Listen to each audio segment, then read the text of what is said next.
L'expérience fonde notre foi. Laissons-nous conduire par la figure narrative de Jésus qui enseigne. À Capharnaüm, il entre dans la synagogue. Il enseigne, Marc 1, 21. Un peu plus loin, c'est au bord de la mer qu'il enseigne. Toute la foule venait à lui et il les enseignait, Marc 2, 13. Mais dans l'un et l'autre cas, le texte ne précise jamais ce que Jésus enseigne. L'activité de Jésus est appelée enseignement, Marc 1, 22, 27.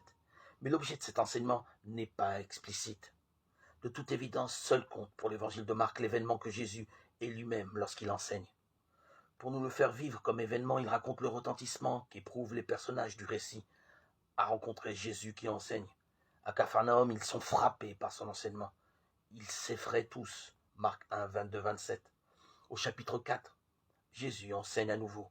De nouveau, il commence à enseigner au bord de la mer. Une foule très nombreuse se rassemble près de lui, si bien qu'il monte en barque et s'assoit dans la mer. Toute la foule, ils sont vers la mer, sur la terre, Marc 4, 1. Surprenante mise en situation pour un évangile qui se caractérise habituellement par sa concision.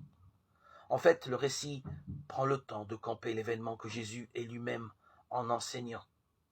Après seulement, il indique ce que Jésus dit en enseignant. Il leur enseigne en parabole beaucoup de choses, Marc 4, 2. La règle aurait-elle changé? En apparence seulement, car jamais le texte ne dira explicitement les choses que Jésus enseigne en racontant.